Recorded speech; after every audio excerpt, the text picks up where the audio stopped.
Hey guys, hope you're having a great day. Your old buddy Tim back in the studio. This is video number 2 in my series on how to get started investing in real estate. As we talked about in the last video, one of the top questions I'm getting these days from folks is, hey Tim, how do I get started investing in real estate? And I think that is in no small part thanks to HGTV, all of those flipping shows, a lot of the videos that we do here. There is a tremendous interest from folks on how to get started investing in real estate.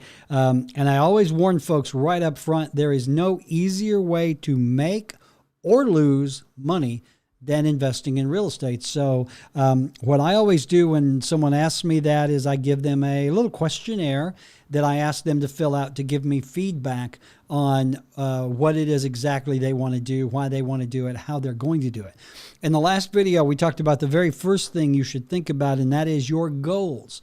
What are your goals? Are your goals to do fix and flips where you buy the property, fix it up quick, sell it, get out, move on? Are you wanting to do fix and hold where you buy the property, fix it up if need be, rent it out, hold it for many years, and let it become a source of passive income for you? Or perhaps you are more interested in wholesaling. If you missed that video, it'll be linked here somewhere. It's video number 1 in the series. This video, I want to talk about the money, the budget. This is something that a lot of folks don't think about because they'll watch these shows that talk about how to flip real estate or invest in real estate with no money of your own. And while that is greatly possible, I'm going to talk about that, you still have to talk about your budget. How much money do you have? How much available cash? How much available credit? What access do you have to other people's money? Because that is one of my favorite ways to invest in real estate is to use other people's money. So let's talk about that. Look at where you are. Look at your current situation. Look at your current debt load, your income, your outgo. How much money do you have left over? And how much, if any, available cash do you have of your own to invest? Do you have some money in savings? Do you have money in a 401k? What is available to you, your money, that you could tap to invest in real estate? It may be that you find a deal where you only need a couple of $1,000s. Maybe that you find a deal where I've seen guys with absolutely no experience try to put together $1 million deals. While it can be done, it's really difficult, and I don't recommend you start there. So how much available cash do you have? Cash on hand, money in a 401k, money in savings. If you had a yard sale, if you sold a car, how much money could you personally raise to put into real estate? Next, how much money do you have access to? Meaning, available credit. Do you have a home equity line of credit in your house? That's a great way to start investing in real estate, is to use the current equity in your house. I have seen guys that have $50,000 in credit on credit cards invest. There are a lot of different ways, but what credit do you have? How can you access that money without putting yourself in a crack? The thing I warn everybody on about credit is you always have to pay it back. All right. I probably have, $100,000 in credit card availability to me. I don't use any of it. I mean, that would be a last strategy that I would use, although it is available credit. It's expensive credit. You have to pay it back, so be careful there. The third question when it comes to budget is, what access do you have to other people's money? OPM, other people's money. Are there folks that will loan you money or invest with you as a partner or as your mortgage company, basically? Do you know folks like that? Maybe it's friends and family, although I have to warn you, I have always been so hesitant about loaning or borrowing money from friends or family because nothing will ruin a relationship faster than money. So keep that in mind. That's kind of a last-ditch thing because, if you borrow money from mom and dad to buy a rental property and it goes south, it's going to be awkward at Thanksgiving. Dad's going to be sitting there carving a turkey, imagining it to be your head. So be very careful. There's always what's called hard money. All right. Now, you can also go to a bank or a credit union. Now, that falls under financing other people's money and borrow there. But if you don't have the ability to borrow through traditional lending institutions, you might look at hard money and private lending. Private lending are folks like there are rich people in town that have more money than they know what to do with. They're in stocks, they're in bonds, they're in all of this stuff. A lot of times they would invest in real estate. They just don't want to take the time to do it themselves.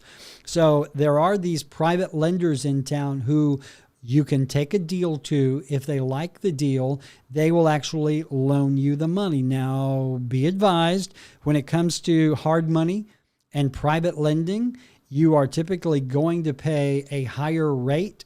You're going to pay maybe upfront points. You're going to pay a much higher interest rate in payments till it's paid back. But it's much easier than getting a bank loan. You don't have to go through this long approval process. It doesn't really tie up your credit. So I'm a big fan of hard money and private lending. And we can talk about that in depth if you want to on another video. But other people's money is a great way to do it. You know, you might also find a place that the owner is willing to finance it for you. I see this a lot, owner financing. They might own the house outright. They have no mortgage on it. They really don't need the big chunk of change up front. Maybe they will finance the house for you to give you time to get it fixed up, get it on the market, get it sold, and then you pay them off. I've done that several times, and it's a beautiful thing. It's probably my preferred way to go, is find someone who owns the house outright. You can tie it up. You buy it just like on a contract. They basically are doing the financing. You pay them monthly payments while they give you X amount of time to either find other money to cash them out or to get a mortgage. So there you go. That's number 2, is what is your budget? What is your availability to money? How much money do you have on hand? How much money do you have access to? What's your credit like? How much credit do you have that you could tap? And could you do hard money, friends and family, private lending, that sort of thing? The one thing I will end on this one is this. It always costs way more money than you think it will, and you never make as much money as you think you will. Keep that in mind when you are thinking about investing in real estate. It's not easy. It takes a lot of money, but if you do it right, you make enough money where you still make a profit. Hey, don't forget our sponsors on the program, Stan McDonald and his team at Jacob Title.